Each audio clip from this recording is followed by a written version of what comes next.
Okay, this is my Firered Leafgreen walkthrough, obviously for Pokemon. Um, so yeah, let's just go out and see what's going on. I made the Gary, or my rival's name is Gary, because it was like that in the show, if any of you seen it. I'm pretty sure a lot of you people playing this game have.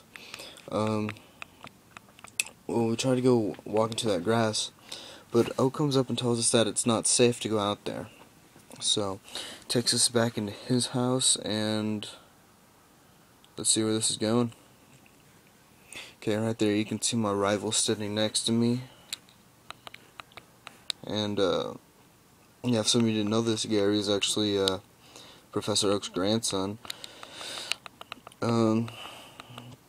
So, I've already made a choice of which one I want to choose. I've already made the choice that I want to go with Squirtle.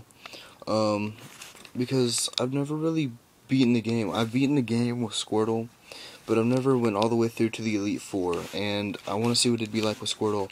I've heard that Charmander, I'm not going to give a nickname to any of my Pokemon in this, so just in case you're wondering, I'm not going to do that. But, in my opinion, starting out with Charmander, was the hardest one to do. I've only beaten the Elite Four with Bulbasaur. So yeah, this is going to be a new experience for me. But I've heard that Charmander is the hardest to beat him with. I know it's, yeah, I would say it's the hardest to go through the, just the 8 badges with.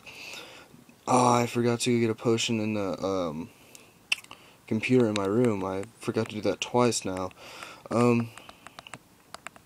Yeah, once you go into your room, in one of the corners, there's going to be a, computer there. You can go in and withdraw items. I really should have done that, but I wasn't thinking. So yeah, forgive me for that. It doesn't look like we'll need it anyway. We're pretty much raping this Bulbasaur right now. It's not impossible to lose this battle, so watch out. But it's not really all that hard. All you have to do is keep just tackling it, and eventually it'll just fall over and take it. Really not that hard of a battle.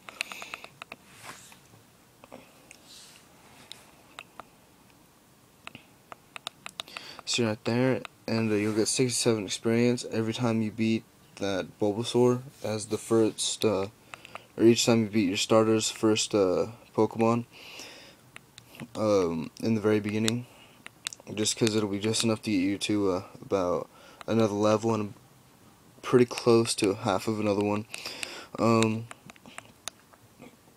Yeah. So he doesn't take being defeated very well, and he storms out.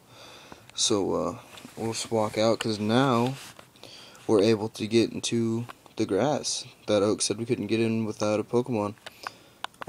Here's this girl. I'm not really gonna talk to her. She's just gonna. Oh, look like I have to. Never mind. Yeah, and she'll just give you tips and stuff like that. Yeah, so we'll just walk through the grass.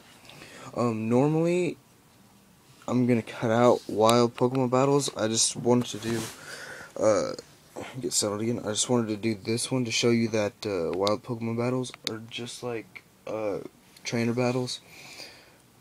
You just go and attack, and yeah, wild Pokemon you're able to catch. Trainers Pokemon you're not. So be sure of that. Be sure you're not chucking Pokeballs at another trainer's Pokemon, because the trainer will just block the ball, and it'll be a waste of a Pokeball, and it'll be a waste of your money that you spent on that Pokeball. So, yeah. Right here, it's a dude that works on the Pokemart, and he'll give you a potion, which by now you should be up to 2 if you wouldn't got the potion out of your computer. Yeah, so I'll stop the video right here. And, yeah. Okay, I'm back. Sorry about that. I had something I had to take care of really quick. Um, yeah. So now we're back, and we're about to get to Viridian. Sorry about that cutout, folks. Had a wild Pokemon that came up. I was about to say we're about to be in Viridian City. Um, in that last Pokemon battle, my Bulbasaur got up to level 7 and learned Bubble. Always good. So, right here is the Pokemon Center. You'll want to come here as much as possible. They'll completely heal your Pokemon of all status problems, which we'll find out a little bit later. And if your Pokemon's hurt, they'll completely heal it. And the best part is that it's free. You don't have to spend money on potions or paralyzed heals or anything. Speaking of money, we come to the mart where you would normally buy Pokeballs and stuff like that. And he tells you that he asks you if you know Professor Oak, and he gives you an Oak's parcel, or just a parcel to give the Oak, I guess, would be a better way to say it. So, yeah, this is really important, because after you give Oak the parcel, will be when you can finally start catching Pokemon other than the one you already have. Yeah, so I'll just cut down here, and you see these ledges, you can jump over them. You can only jump over them one way, but where they're set up is really great. You know, you don't have to walk through that much grass to get back to Pallet Town from Viridian City. So, really awesome. Okay, we got through that little patch of grass without incident. So let's just come up here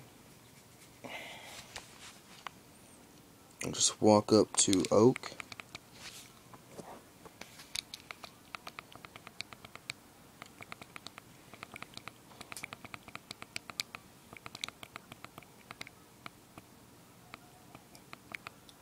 And he's just talking about some random stuff. I'm not really paying attention about what he's talking about.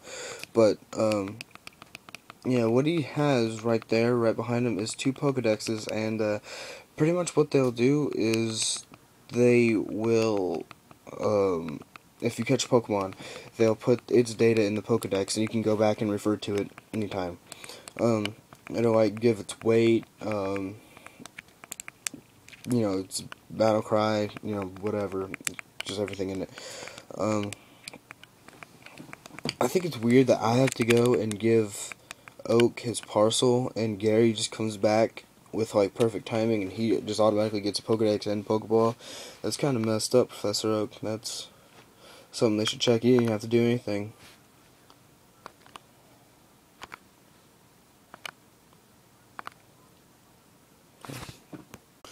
Okay, I just, like, completely cut through all of that grass, because, just, you know, Rattatats kept popping out, and, don't really have any use for them right yet. What I would do, though, is as soon as possible, if you picked Squirtle as your starter Pokemon, as soon as you can, get a flying type, because Bulbasaur is a grass type, and grass is weak to flying types. So what I'm going to do is I'm going to go down here and try to catch a Pidgey, because it has 2 evolutions. It goes from Pidgey to Pidgeotto to Pidgeot. Pidgeot, it takes a while to get up there in levels, and what I mean by that is it takes a lot to... I'm not even going to skip this, I'm just going to keep talking, because I have something important to say. It takes a lot of levels for it to evolve. Once it finally does, you will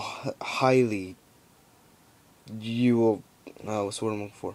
You will love it, because if you picked a Squirtle like me, Bulbasaur will be so easy to take out. By the time mine Pidgey, once I catch one, gets to a Pidgeot or Pidgeotto even, his Bulbasaur will probably be evolved by then. There are 3 stages of Bulbasaur. It goes from Bulbasaur to Ivysaur, and then finally from Ivysaur to Venusaur. And there's a Pidgey right there. Level 2, so it should be pretty easy to catch.